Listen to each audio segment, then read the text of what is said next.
The hand didn't move. That was the thing nobody in the room could explain afterward.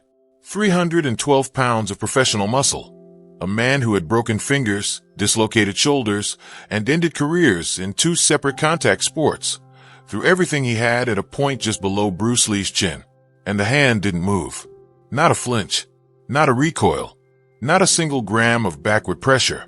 Bruce Lee stood in the middle of a private Beverly Hills screening room on the night of February 14th, 1969, wearing a dark green polo shirt and pressed slacks, both hands loose at his sides. He looked, by every measure available to the 43 people watching, like a man waiting for a bus. The overhead lights caught the faint sheen of perspiration on the bodyguard's forehead. They caught nothing on Bruce's face at all. The bodyguard's name was Carl Delaney.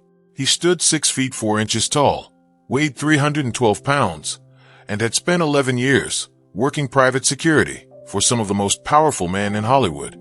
He had been personally selected by Marlon Brando himself, not for his discretion, not for his professionalism, but because, in Brando's words, Carl Delaney was the most physically dangerous man I've ever met in my life.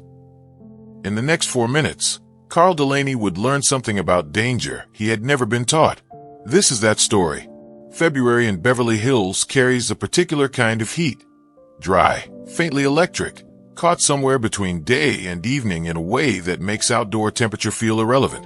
Inside the private screening room at 810 Linden Drive, that heat was replaced entirely by the smell of cedar paneling, expensive cologne, and the faint copper tang of a bar cart that had been working overtime since 6 o'clock.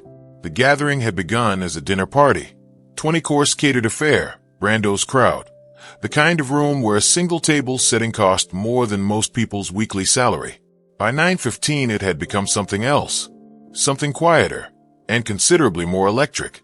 Marlon Brando was 44 years old that February, and was somewhere between the wreckage of his 50s decline and the resurrection that The Godfather would bring him 3 years later.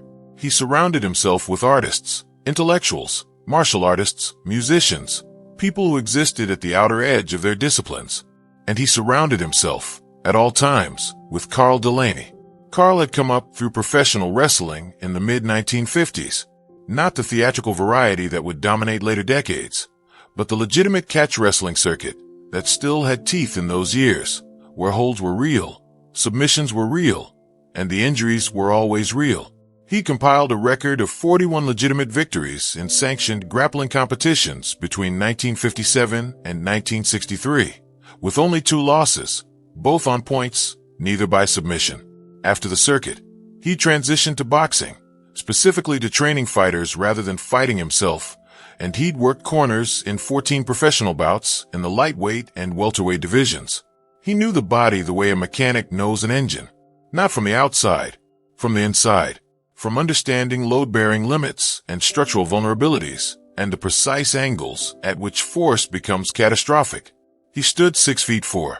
He weighed 312 pounds, of which a visiting physician had once estimated 265 were functionally lean mass. His hands, when open, spanned 11.5 inches from thumb to little finger. He had broken his own nose twice, once in competition, once in what witnesses described as a disagreement outside a Culver City restaurant, and had never, in 11 years of private security work, failed to resolve a physical situation in his employer's favor. He did not know who Bruce Lee was. This is worth sitting with for a moment, because it matters enormously to what happens next. By February 1969, Bruce Lee had appeared in the Green Hornet series. He had trained dozens of Hollywood's elite, James Coburn, Steve McQueen, Sharon Tate, in his personal system of Jeet Kune Do. He had defeated challengers at closed-door demonstrations in Los Angeles, San Francisco, and Seattle. In martial arts circles, from Hong Kong to Oakland, his name carried a particular weight. But Carl Delaney did not move in those circles. He moved in a world where weight was weight, height was height, and the geometry of violence was settled by measurements rather than philosophy. When Bruce Lee walked into the screening room at approximately 9:40 that evening, Carl Delaney looked at him the way a man looks at furniture. He noted the height, 5 feet 7 inches, slight frame, somewhere between 135 and 140 pounds, and he moved his eyes on. That was his first mistake. His second mistake came 40 minutes later. But here's where it changes, because the mistake didn't begin with Carl Delaney at all. It began with a conversation across the room between three of Brando's guests about whether the martial arts were, in the words of one studio executive present that night, theatrical exercises, or whether they had any bearing on a real physical confrontation. Brando, for his part, had heard this question before. He turned toward the bar cart, poured 3 fingers of something amber, and said nothing. He knew what was in the room. He also knew that Carl Delaney didn't, and Marlon Brando, whatever his many complexities, had never been able to resist a demonstration of genuine truth. "Carl," he said, very quietly, toward the back of the room. And that was how it started. Bruce Lee had been in the room for 43 minutes before anyone formally introduced him. He had spent those 43 minutes doing what he always did in unfamiliar spaces, reading, not books, the room itself. He had cataloged the distances between furniture groupings. He had noted the single step down from the main level to the screening area, the Persian rug that would compress differently than the hardwood beneath it, the low ceiling section near the bar that would restrict any overhead movement. He had watched Carl Delaney move across the room 3 times, and in those 3 movements he had read something specific and irreversible. The bodyguard had trained extensively in leverage and groundwork, but his defensive footwork was right dominant to the point of predictability. When he shifted his weight, he always loaded his right hip first. Bruce hadn't been looking for this information. He simply could not stop receiving it. 12 years of Wing Chun foundation, layered over the biomechanical framework he was still calling Jeet Kune Do in those years, had rewired the way his visual cortex processed human bodies in space. He didn't see people. He saw structures. He saw load distribution and momentum vectors and the invisible architecture of how a person intended to move before they moved. He was standing near the bar cart when Brando said Carl's name. He was holding a glass of club soda with a slice of lemon. He didn't drink alcohol when he was anywhere he didn't fully understand yet, and he was listening to a screenwriter explain the plot of a film that would never get made. He heard Brando's voice. He heard the specific quality of it, and he turned very slowly, in the way that a man turns when he already knows what he's going to see. What 37 of the 43 witnesses in that room described afterward, in varying terms, was a change in Bruce Lee's posture. He didn't straighten. He didn't tense. He simply became more present, more concentrated, like a camera lens finding focus. His knuckles, several witnesses noted, were visibly scarred along the 2nd and 3rd metacarpal ridges on both hands, the specific callousing pattern of a man who had spent years striking a wooden training dummy, a mook jam, at angles that conventional fighters never used. He set the glass of club soda on the bar cart, gently, without making a sound. One person in the room recognized him, a choreographer named Sandra Yee, who had worked with Bruce on a studio project the previous autumn, turned to the woman beside her and said, barely above a whisper, "Oh, that's not a good idea." Nobody asked her what she meant, and what happened next nobody expected. Carl Delaney was not a cruel man. This distinction matters. He crossed the room at Brando's direction because Brando had asked him to settle a debate, empirically, physically, in the way that Carl's entire professional life had taught him things got settled.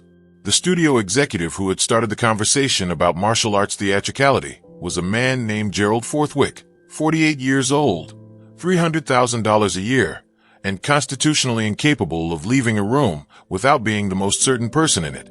He had been making the case, for the better part of 20 minutes, that trained fighters from Western contact sports would neutralize trained martial artists under real conditions within seconds, because weight and leverage and bone density were not philosophical constructs. They were facts. Carl hadn't disagreed. He rarely disagreed with anything that confirmed the usefulness of his existence. When he approached Bruce Lee, he did so with a kind of professional cordiality. He was larger by 6 inches and 172 pounds. He had 2 championship grappling titles and a professional training record in boxing. He was doing the math that every physically dominant person does when they encounter someone significantly smaller, and the math was telling him what it always told him. "Mr. Brando thinks you might be willing to give us a demonstration," Carl said. His voice was even, not hostile, the voice of a man who managed physical situations for a living and knew the value of keeping the temperature low until the moment it needed to rise. Bruce looked at him. He didn't look at Carl's face first.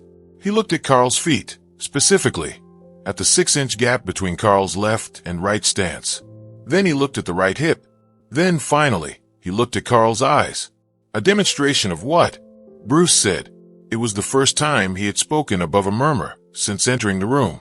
Forthwith, from across the space, said, "Whether what you do is practical, whether it holds up." The room had gone quiet in the specific way that rooms go quiet when something shifts from social to serious.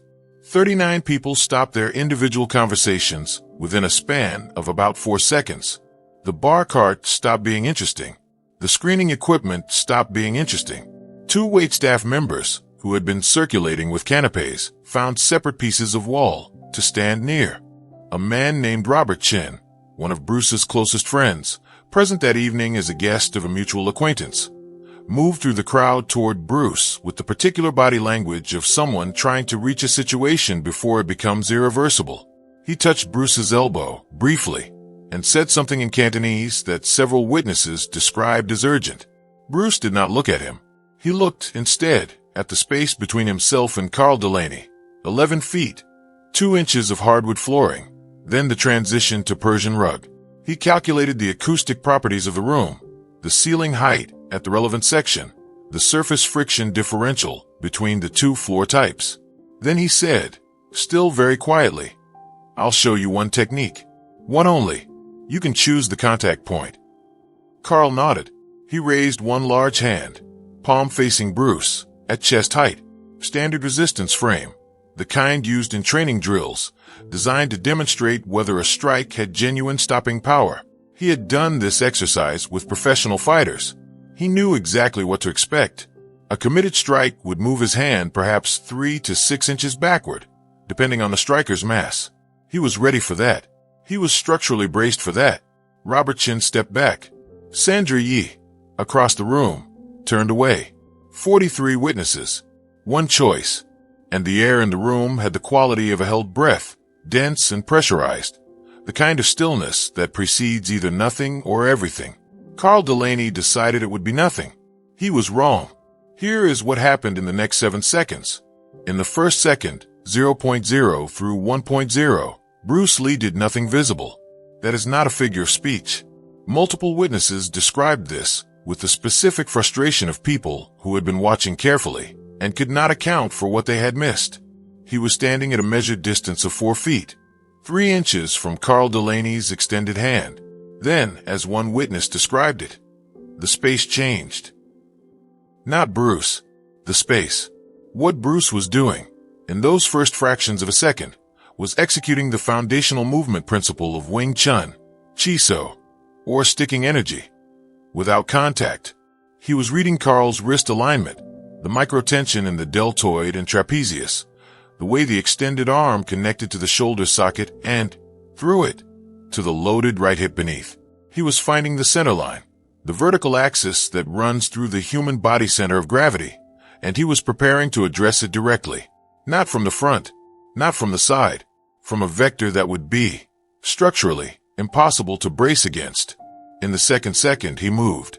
Not forward, not yet, but laterally, 2 steps of approximately 8 inches each, putting himself at a 37-degree angle to Carl's extended hand. Carl's eyes tracked him. Carl's body began to rotate to compensate. And that rotation, that entirely reasonable, professionally trained, biomechanically correct rotation, was exactly what Bruce had been waiting for. Because when Carl rotated, he redistributed his weight. In the 3rd second, Bruce's lead hand made contact with Carl's wrist. Not a strike. Contact, the kind of contact that communicates information rather than force. Jeet Kune Do's interception principle. Before you commit force, you read the structure you're committing it to. Bruce's fingertips ran along the inside of Carl's wrist for approximately a quarter of a second. And in that quarter of a second, he confirmed everything his eyes had told him. The weight was exactly where he'd calculated it. The right hip was loaded. The left leg was passive. The core was rotated 8 degrees off the stable axis. The structure was open. In the 4th second, And this is the moment that the 43 witnesses would struggle to describe for the rest of their lives. Bruce applied what can only be described as an almost invisible force. Inch-punch mechanics, the culmination of 12 years of Mukjong training and the biomechanical framework he had built from first principles. The physics are not mystical. The kinetic chain begins at the heel, travels through the calf, through the knee, through the hip, through the core, through the shoulder, through the elbow, through the wrist, and exits through approximately 2 inches of travel at the fist. The muscles do not accelerate the fist, they accelerate each other in sequence, like an explosion traveling down a fuse. At the point of exit, the force generated is disproportionate to the visible movement by a factor that trained observers find difficult to accept. Carl Delaney's hand did not move. Carl Delaney moved. That's not a technicality. That's the distinction. The force traveled through the hand, through the wrist, through the arm, through the shoulder, through the chest, and Bruce had aimed it specifically at the loaded right hip, the structural foundation of Carl's entire braced position. When the force arrived there, the right hip unlocked. The leg beneath it buckled at the knee. Carl Delaney, 312 pounds of professional muscle and 41 grappling victories, sat down on the Persian rug of Marlon Brando's screening room with the controlled urgency of a man whose legs have received information his mind has not yet processed. He did not fall. His training was too good for that. He controlled the descent, but he sat down. The crowd went silent, not theater silent, not the silence of people choosing not to speak. The silence of people whose nervous systems have encountered something that does not fit the available categories. It lasted. Witnesses later agreed on this with unusual precision, approximately 4 seconds. For seconds in which the only sound in the room was the faint hiss of the air conditioning and the soft impact of Carl Delaney's right palm against the Persian rug as he used it to check his own descent. Bruce Lee had already stepped back. Not away back. 2 steps. Returning precisely to his original position, hands loose at his sides again. The green polo shirt was unruffled.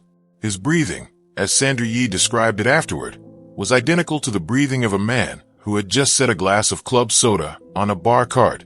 Carl Delaney looked up at him from the floor. He was not in pain. This is important. He would report, in a private conversation 3 days later, that there had been no pain, no sharp impact, no bruising, none of the physical signatures he associated with a strike. What he felt was closer to disorientation, as if the floor had briefly forgotten its contractual obligations and then remembered them in the wrong place. "That's not a strike," Carl said from the floor. His voice was entirely even, professional, the voice of a man already beginning to analyze rather than react. Bruce looked at him. "No," he said. "It's a conversation."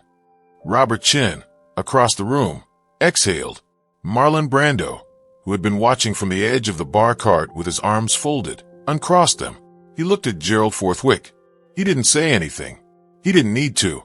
And here is the philosophical anchor that lives inside this moment, because what Bruce Lee did to Carl Delaney in 7 seconds was not a demonstration of superior strength. It was a demonstration of superior reading. He had spent 43 minutes in that room understanding a structure that Carl Delaney had spent 11 years building, and he had found, in 4 seconds of contact, the one load-bearing point that the entire structure depended on.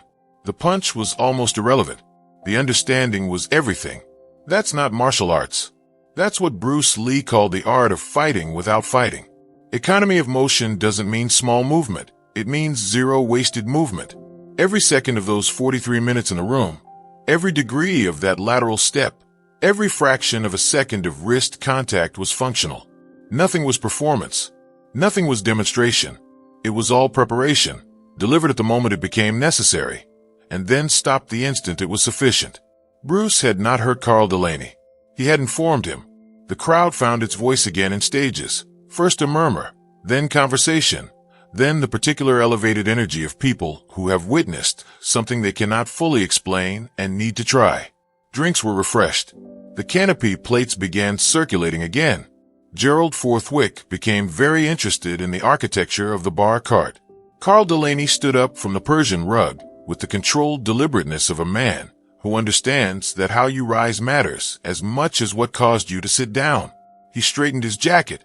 He ran one hand across the back of his neck, which several witnesses interpreted as a self-assessment, checking for tension, for residual disorientation, for anything that might require attention. Then he walked toward Bruce Lee, not with hostility, with something more difficult, with the specific purposefulness of a professional who has encountered a gap in his own knowledge and intends to address it. He crossed the 11 feet of hardwood, stepped onto the Persian rug, and stopped at a distance of approximately 3 feet. Up close, the size differential was even more pronounced. Bruce came to Carl's collarbone. "Walk me through it," Carl said. "Not the move. The thought." Bruce looked at him for a moment. There was something in the look that multiple witnesses, those close enough to observe it, described with similar language. "Respect," said one. "Recognition," said another. The choreographer Sandra Yee, who was closest, said simply, "He saw something in Carl that he liked." What he saw, almost certainly, was a man whose ego had not prevented him from asking the right question. They moved to a quieter section of the room, near the back wall, and spoke for approximately 11 minutes. The conversation was private, low-voiced, not intended for the room, but fragments reached nearby guests, and those fragments have been repeated with enough consistency to reconstruct the essential shape of what was said. Bruce talked about structure, not about strength or speed or training volume, about structure. He told Carl that every physical system has a geometry, and the geometry has priorities. A building doesn't fall because you hit it hard enough. It falls because you find a wall that the other walls depend on. The same principle applies to a fighter's stance, to a wrestler's grip, to a bodyguard's defensive positioning. There is always one load-bearing point. The work, the real work, the work that takes years, is learning to find it before contact. "You were braced against the wrong thing," Bruce told him. "You were braced against force." "I wasn't applying force. I was applying information." Carl was quiet for a moment. Then, "How long does it take to learn to read that way?" Bruce considered the question with apparent seriousness. "That depends," he said, "on how willing you are to stop assuming you already know what you're looking at." 41 grappling victories, 11 years of professional security, and Carl Delaney stood there in the back corner of a Beverly Hills screening room and heard, in 8 seconds, something that his entire career had been moving toward and had never quite reached. He extended his hand. Bruce took it. The handshake lasted 4 seconds, firm, held, not released until both men were ready to release it. The witnesses who saw it described it as the handshake of people who had decided to take each other seriously, which is a different thing entirely from the handshake of people who have been formally introduced. "One more question," Carl said as they separated. Bruce waited. "The lateral step, the angle, that was before you touched me. How did you know I was loaded right?" Bruce Lee almost smiled. Almost. The left corner of his mouth moved, briefly, in a way that could have been a smile if you were watching for it. "You walked past me 3 times this evening," he said. "I was watching." Carl Delaney looked at him for a long moment. "I'll be damned," he said quietly. And that, those 4 words, spoken in the back corner of a room at 810, Linden Drive on the 14th of February, 1969, that is the line that every person who heard it has never forgotten. Years later, 7 years, to be specific, in 1976, Carl Delaney left private security and opened a training facility in Burbank, California. Not a gym, a training facility. The distinction was his, and he made it consistently.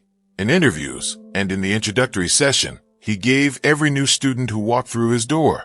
A gym, Carl explained, is a place where you learn to apply what you already know. A training facility is a place where you learn to see what you don't. The curriculum he taught was unusual for its time. It drew on his wrestling background, his boxing knowledge, his years of professional security work, but it organized all of it around a principle he described to students using language that people who knew his history immediately recognized. He called it structural reading. He defined it as the practice of understanding a physical system's priorities before initiating contact with it. He taught students to watch people enter rooms. He taught them to identify load-bearing points and stances before those stances were tested. He taught them, most fundamentally, that the assumption of knowledge is the primary enemy of actual knowledge. He never named Bruce Lee publicly in connection with this curriculum. He didn't need to. The students who progressed far enough, the ones who stayed for 2 years, 3 years, who moved through the full depth of what Carl was teaching, eventually asked him where the structural reading principle had come from. And Carl would tell them, always privately, always in the same words. A man in a green polo shirt sat down on a rug in Beverly Hills in February of 1969, and he didn't even have to throw a punch to do it. By 1983, Carl's facility had produced 17 professional fighters and 4 private security contractors who worked at the highest levels of their field. By 1991, 2 of his original students had opened their own facilities. The curriculum traveled. The principle traveled. The understanding that reading precedes contact, that observation is preparation, that the real work happens before the moment of action, that traveled too, into rooms and studios and training floors that Carl Delaney never entered, carrying a lesson that Bruce Lee had delivered in 7 seconds on a February night in Beverly Hills. Now return to the beginning. Return to the image of that room, those 43 people, that enormous hand raised at chest height, and the man who stood before it weighing 135 pounds in a green polo shirt, looking not at the hand but at the floor, then the hip, then the eyes. The question that opened the story was, how did the hand not move?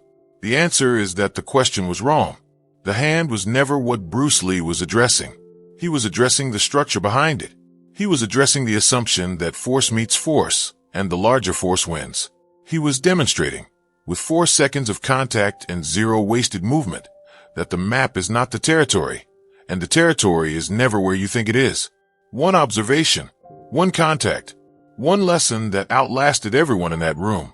43 witnesses, 7 seconds, and a principle that is still being taught in rooms that Bruce Lee never visited by students who never met him, to fighters who will never know his name, but who will carry, somewhere in their understanding of how physical knowledge actually works, the echo of a February night in 1969, when a man in a green polo shirt read a room for 43 minutes and needed 7 seconds to prove it. But there was one encounter Bruce Lee never spoke about publicly. Not to friends, not to students, not to any interviewer in any language. An encounter that happened not in a screening room, not in a gym, but in a hotel corridor in Hong Kong in the summer of 1972, in which the other person present was not a bodyguard, not a fighter, and not a man at all. And the reason Bruce Lee stayed silent about it for the rest of his life, that's a story for another time.